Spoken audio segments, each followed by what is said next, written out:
Hello বন্ধুরা, তোমরা সবাই কেমন আছো? আশা করি ভালো আছো। ভালো থেকো, সুস্থ থেকো, সাবধানে থেকো, সতর্ক থেকো। তো আজকে ছোট্ট একটা ব্লগ তোমাদের সাথে শেয়ার করতে চলেছি। আর আমি একটা নতুন রেসিপি তোমাদের শেয়ার করব। আর এই রেসিপিটা তোমরা আমার ইউটিউব চ্যানেলে পাবে। যারা ইউটিউব চ্যানেলটা সাবস্ক্রাইব না করেছো এখনই যাও, চটপট করে লাভ সোমা 870 তোমরা সাবস্ক্রাইব করো। তো চলো আজকে মেনুতে কি কি থাকবে বলা যাক তোমাদের। প্রথমেই বলি যেটা স্পেশাল মেনু আমার কাছে, এটা হবে পালং শাকের ভর্তা। সেটা আমি কি দিয়ে বানাবো চলো বলা যাক। এই যে পালং শাক নিয়ে নিয়েছি, তার মধ্যে দেখতে পাচ্ছ রসুন আছে, কাঁচা লঙ্কা আছে। তার মধ্যেই ভর্তা করতে আমার লাগবে হচ্ছে মুসুরির ডাল সেদ্ধ করে নিয়েছি। কিভাবে করব সেটা তোমাদের দেখাবো, কারণ শুধু কি কি জিনিসগুলো লাগবে সেগুলো প্রথম বলা যাক।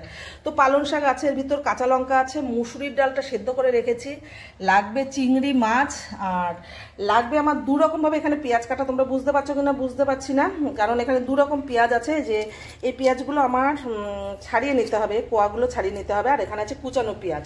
আর এর সাথে লাগবে টমেটো। আমার এখানে জায়গা নেই, তো টমেটো আমি কীভাবে করবো সবটা তোমাদের দেখাচ্ছি।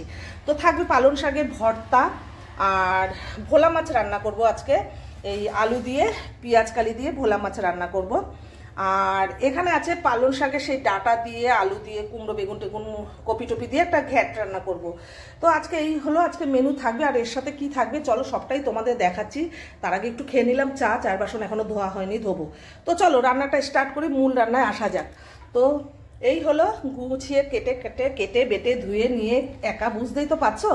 তো পালং শাকের ভর্তা কীভাবে করছি, আর তোমরাও সেভাবে কিন্তু ট্রাই করবে ঘরে। তো চলো আজকে রান্নাবান্না স্টার্ট করা যাক, অনেকটা বেলা হয়ে গেল।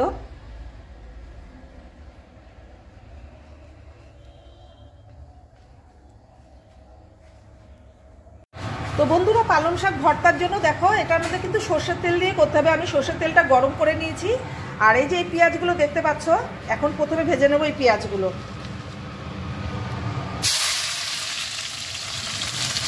এটা লাল লাল করে ভেজে তুলে রাখতে হবে, বুঝতে পারলে বন্ধুরা।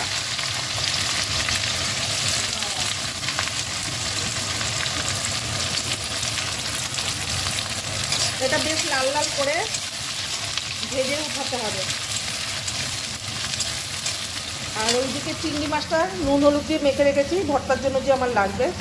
এগুলো সবই কিন্তু আমার ভর্তার জন্য লাগবে, ঠিক আছে। তো চলো প্রথমে পেঁয়াজটা লাল লাল করে ভেজে নিই, তোমরা দেখতে থাকো। এইরকমভাবে ভর্তা বানিয়ে কিন্তু তোমরা খুব ভালো খাবে। যদি গরম ভাতের সাথে খাও সেদিন আর অন্য কোনো কিছু লাগবে না। মাছ মাংস হলে বলবে এটা খাবো না, এই ভর্তা দিয়েই ভাত খাবো। তো চলো এটা প্রথমে লাল করে ভেজে তুলে রাখা যাক। তো দেখতেই পেয়েছ পেঁয়াজটা কীভাবে ভেজেছি, একদম লাল লাল করে ভেজে নিয়েছি। এবার তুলে নেব। এবার পেঁয়াজটা তুলে নেওয়া যাক।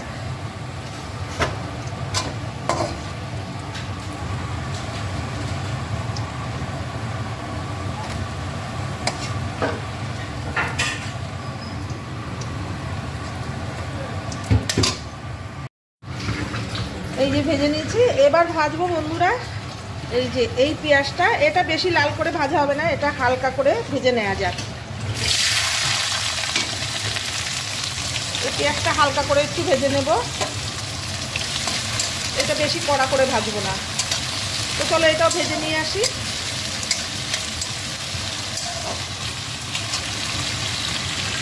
এটা ভেজে নেওয়া যাক, ঠিক আছে। দেখো দুটো পেঁয়াজ কিন্তু আমি দুরকম ভেজে নিয়েছি। এটা একদম আদা কাঁচা ভাজা, আর এটা পুরো পাপড়িওয়ালা পেঁয়াজগুলো পুরো লাল লাল করে ভেজে নিয়েছি। আবার এই তেলে নেব এখন কতগুলো শুকনো লঙ্কা ভাজা করে।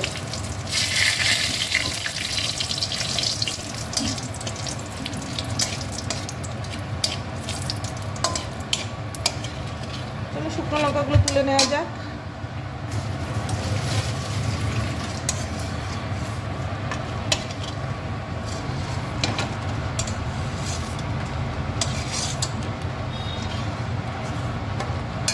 এবার এই তেলে বন্ধুরা দিয়ে দেবো কাঁচা লঙ্কা, রসুন।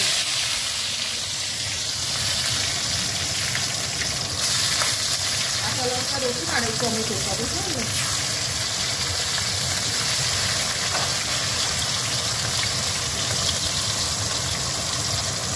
আর এইদিকে দেখো আমি যেভাবে করেছি ঠিক সেইভাবেই করবে, তাহলে অবশ্যই তোমাদেরও খেতে ভালো লাগবে। চলো কাঁচা লঙ্কা রসুনটা একটু লাল লাল করে ভেজে আমি আবার আসছি, ঠিক আছে। তো এই যে দেখো বন্ধুরা, রসুন কাঁচা লঙ্কা ভেজে নিয়েছি, আর আমার টমেটোটাও সিদ্ধ হয়ে গেছে, টমেটোটাও উঠিয়ে নিলাম। খুব ঝামেলা, এভাবে করে খেতে কিন্তু খুবই মজা। আর এবার ভেজে নেব এই যে চিংড়ি মাছটা। তো চলো চিংড়ি মাছটা দেওয়া যাক।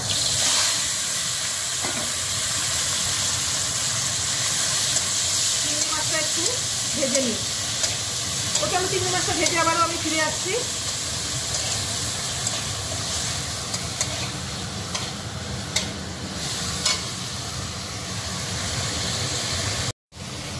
তো দেখো বন্ধুরা, আমার চিংড়ি মাছটাও ভাজা হয়ে গেছে। এবার চিংড়ি মাছটা নেব তুলে।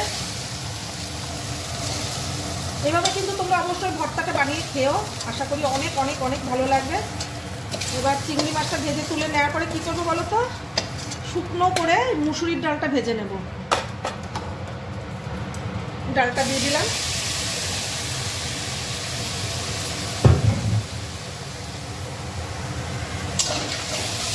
চলো ডালটা ভেজে আসছি। তো এই যে ডালটা ভাজা হয়ে গেল, এটাও নামিয়ে নেব।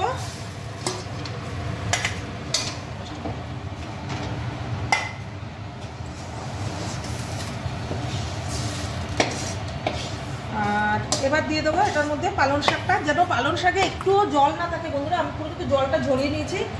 এটা এখন ভেজে নেবো একদম, যতক্ষণ না জলটা শুকিয়ে আসবে ততক্ষণে এই পালং শাকটা আমি ভেজে নেব। এর মধ্যে রসুন আছে আর কাঁচা লঙ্কাও আছে, কিন্তু চেষ্টা করে আবার রসুন কাঁচা লঙ্কা দিয়েছি। তো এটা এখন জল ঝরিয়ে শুকনো শুকনো করে ভেজে নেব, তাহলে আমার তৈরি হয়ে যাবে ভর্তার জন্য পালং শাকের সব কিছু। আর দেখতেই পাচ্ছ কতটা লোভনীয় হবে, বুঝতে পারছো তো, এগুলো সব যাবে। তো চলো এখন পালং শাকটা ভেজে নেওয়া যাবে। তো চলো এই যে পালং শাকটা একদম জল মানে শুকনো শুকনো করে ভেজে নিয়েছি। মেন হচ্ছে পালং শাকের ভর্তা হবে এই যে। চলো এখন এটাকে ভর্তা বানানো যাক। তো চলো এখন ভর্তাটা মাখা যাক। প্রথমে লঙ্কাটা আমরা ভালো করে ডলে নেব।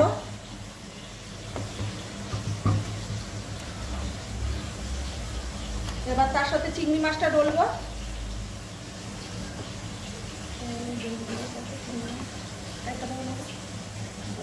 চলো চিংড়ি মাছটা ভালো করে ম্যাশ করে নেওয়া যাক।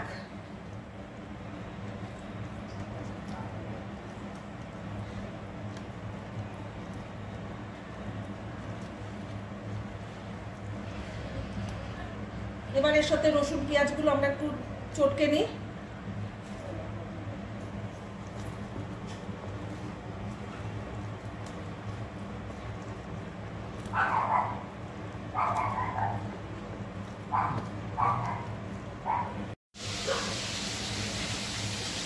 তো চলো এবার সব কিছু মাখা হলো, এবার পালং শাকটা মেন মাখা যাক।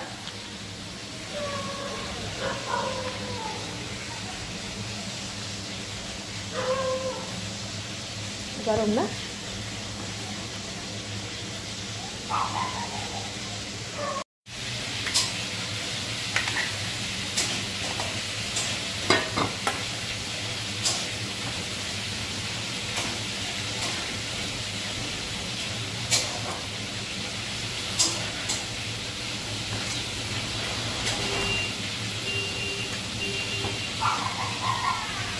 এবার বন্ধুরা সবার লাস্টে আমার ভর্তা তৈরি হয়ে গেছে। এবার সবার লাস্টে দিয়ে দেবো এই যে ভাজা পেঁয়াজটা, এটা উপর দিয়ে দেবো। আর যখন ভাত খাবো তার উপরে একটু তোমাদের পরিমাণ মতো তোমরা একটু কাঁচা সর্ষের তেল দিয়ে খাবে, অবশ্যই ভালো লাগবে। আর আজকের এই ভর্তাটা দেখে তোমাদের কেমন লাগলো কমেন্ট করে জানাতে ভুলো না। রেডি আমার পালং শাকের ভর্তা। তো চলো, তো ফাইনালি বন্ধুরা হয়ে গেল আমার পালং শাকের ভর্তা। কীভাবে করলাম, আর উপর থেকে যে যতটা পরিমাণে সর্ষের তেল পছন্দ করো ততটাই দিয়ে ভাত খাবে। আর বোম্বাই লঙ্কা দিয়ে দিয়েছি, আর সেই খাবো। আর আজকের এই পালং শাকের ভর্তাটা দেখে তোমাদের কেমন লাগলো অবশ্যই কমেন্ট করে জানিও। ভালো লাগলে লাইক কমেন্ট শেয়ার করতে ভুলো না। এইরকমই নিত্য নতুন রেসিপি তোমরা আমারই চ্যানেলে পাবে। আমার চ্যানেলটা এখনও যারা সাবস্ক্রাইব না করেছো লাভসু 570 বলে সাবস্ক্রাইব করো, পুরো রেসিপিটা তোমরা পেয়ে যাবে। Tata bye, take care, love you all friend. Next ভিডিওতে আগামী দিন আবার দেখা হচ্ছে।